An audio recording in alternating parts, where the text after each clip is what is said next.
Hello and welcome to With Wellman Anderson. This is a channel where we talk about economic, financial, and political things in simple terms. Today we're going to be talking about the millennials versus the baby boomers in terms of passing the debt on to our children. We first have to start out with what is inflation. It's the loss of purchasing power over time. Now, the next thing is, what is the national debt? And people ask, well, what's the debt versus the deficit that needs to be covered?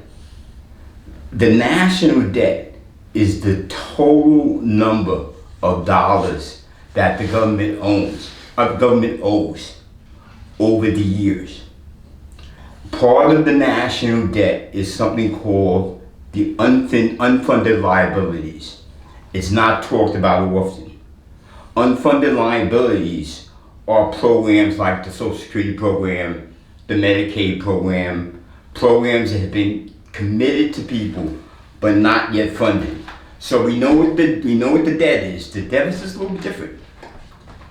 The deficit is the amount of money that the government does not have to pay over 1 year. And you hear things like debt ceiling. I'm going to throw terms out, but I'm going to tell you what the terms mean to you. So with the deficit, the government has to find a way to balance the budget at the end of the year. There's something called debt service. Debt service is the interest paid by the country for them lending their money to you. It's sort of like credit card debt. The unfunded liability piece, which I mentioned before, is anywhere between 150 trillion and 123 trillion dollars. They are huge numbers. If you think about it, you give every single person in San Francisco a condo, $1 million condo would be $1 trillion. 70,000 miles of $1 bills is $1 trillion. You could spend $1 a second for the next 75,000 years and not spend $1 trillion. These are huge numbers, huge fucking numbers.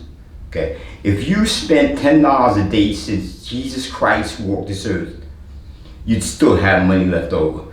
The U.S. budget is $5 trillion. The U.S. gross domestic product, which is all the goods we produce, is $22 trillion. So how did we get here? I'm only going to start 4 years ago. I'm going to talk about the Affordable Care Act. That was $1.3 trillion. The American Recovery Act, $831 billion. The CARES Act, $2.2 trillion. The Infrastructure Act, $1 trillion. And Build Back America is slated to be $5 trillion. This is over 10 trillion, $11 trillion. That's a lot of money. How we got here was a bunch of reckless spending, or I say actually not spending during the 80s and the 60s, during the 80s and the 70s, not solving the Social Security problem when it could have been solved easily, and neglecting our infrastructure over time. The subways, the bridges falling apart, all this happened, and for 70 years, us baby boomers really did nothing to support that. Let me summarize this point again with the government. And you must understand this point, because there are mandatory committed funds the U.S. government has to pay, which is Social Security, Medicare. There's discretionary funds. These are funds that can be moved around. You can leverage them. They're not committed to anything. And then finally is the debt service. And the debt service is very critical, as we talked about. The congressional budget really calls for three things for America to do: promote safety and security for Americans, a strong, healthy economic environment, and enhance the life quality for Americans. Right now, any type of bill that is a stimulus bill has 9% known waste. There's also something called leakage. Particularly with people my age, if you're my age and you're watching this, when you got your stimulus check, what'd you do with it? I bet you put it in the bank. That's not helping the millennials out and the Gen Xers. The problem is the senior citizens are a huge voting bloc. And it's much easier to sell the American people inflation than raise their taxes. And that brings me to the next point. How did the government continue to go on like this? I'm going to mention two words.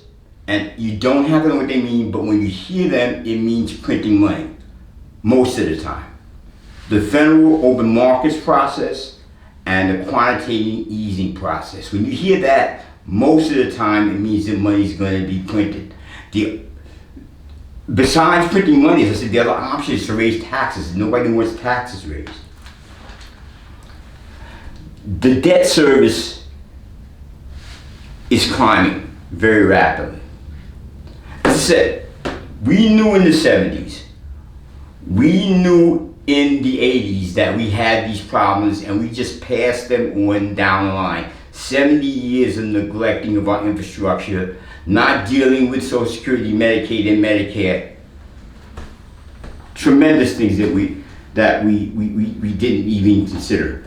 So, what happens when the debt service gets so high that you don't have enough money to provide essential services to people? That's the problem. The problem there also is what happens, the federal government, when I say the government is selling bonds, the government is now competing against private industry for money. Because as the bond prices go up, the 401k plans, the pension funds, that's a safe haven.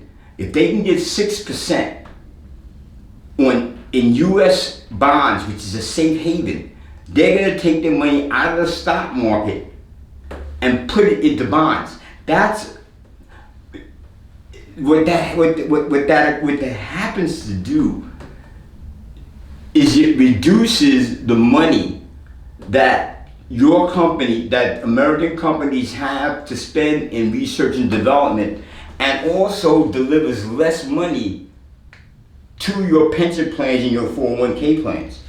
Again, if we had dealt with these problems, baby boomers, years ago, you wouldn't have this.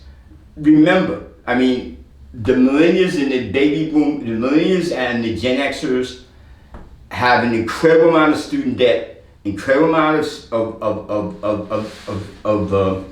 of credit card loans, and we really didn't do much by dumping this all on our kids and our descendants. It is actually disgusting to do this. We're passing on potentially $15 trillion worth of debt to our children. Our debt, a debt that we accumulated. We let the roads fall apart. We didn't deal with Social Security. We didn't deal with Medicare. And now our kids have to. I'd like to thank you very much for your time. Give me a thumbs up. And please, and I need you, and definitely subscribe. You're going to get a lot more good stuff from me. Thank you. Have a great day.